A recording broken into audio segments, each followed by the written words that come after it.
Me and Earl and the Dying Girl. Greg Gaines, Thomas Mann, has a story to tell, but he's not quite sure how to start it off. He tries using a stock quote like "it was the best of times, it was the worst of times," and then ponders what the best and worst of times would be, alluding it to a man eating a lot of good food while a girl plays the harp near him. Greg then lets us know that this story of his involves him making a film that literally killed someone. It starts with Greg entering his senior year of high school. For years, Greg has managed to stay on good terms with every social clique at school without ever actually being friends with anybody. He will bump fists with stoners, nod heads with jocks, and make jokes with the theater geeks, yet he never actually bothered to get to know these people. He eats lunch in the office of his favorite teacher Mr. McCarthy, John Bernthal, with his co-worker Earl Jackson, R.J. Cyler.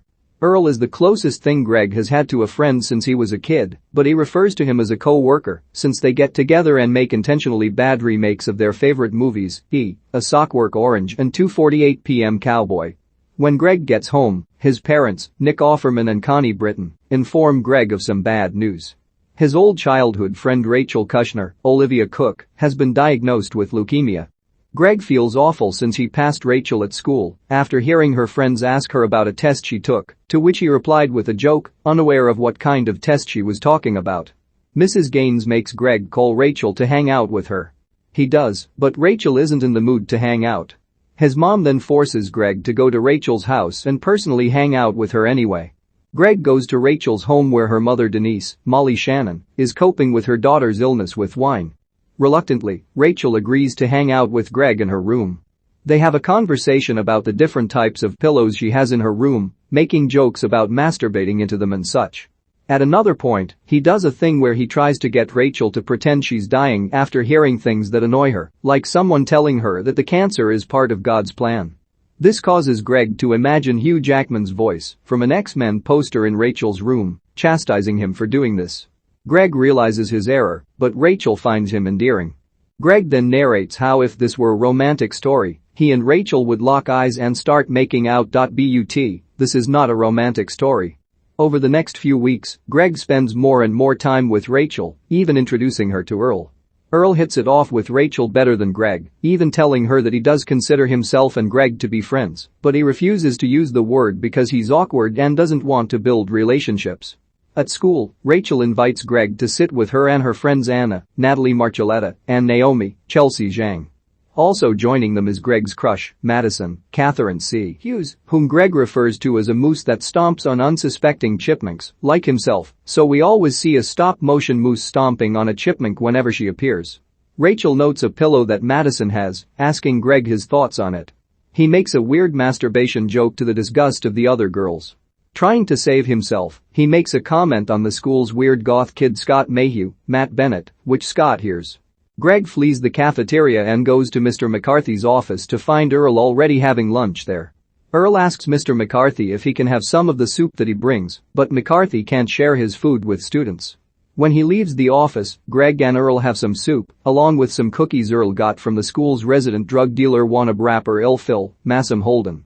Afterwards, Greg and Earl get high, thinking that there was something in McCarthy's soup. Later, Scott tells McCarthy in class about Greg thinking his soup had drugs in it, as retaliation for Greg's comment to him. Greg admits that he took some soup, but then realizes that he got high off of Phil's cookies. Phil hears that Greg snitched on him, and now Greg has made 2 enemies in one day. Weeks later, Rachel has undergone chemotherapy, having to shave her head. She cries because she thinks she's ugly, and that people only tell her she's pretty to be polite. To make her feel better, Greg and Earl show Rachel some of their movies, which she finds amusing.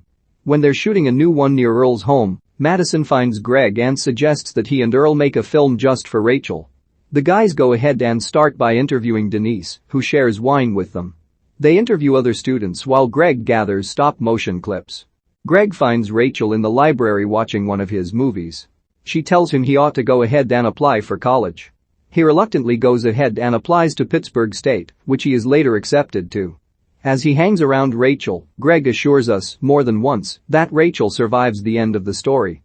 Greg is in Rachel's room one day, and he asks her to go to prom with him.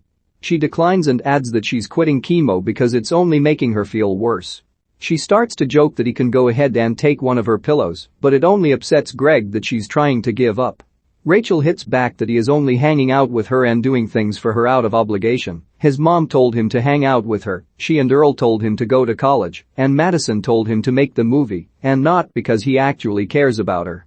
Greg leaves pissed off and goes to find Earl, angry with him for telling Rachel about the movie when it was supposed to be a surprise. Earl argues with Greg because Greg, is being selfish and treats Rachel like a burden when she is the only other person in school that cares about Greg. Greg pushes Earl into hitting him, and he obliges Greg with a fist to the gut. Later on, Greg goes home to find a flash drive in his room with a note from Earl saying "I'm out." The file contains a video of Earl's testimony to Rachel. Greg's grades have begun to decline as a result of his time spent with Rachel, and his acceptance to college is rescinded, leaving him with little options post-high school. Meanwhile, Rachel is sent to the hospital as her disease worsens.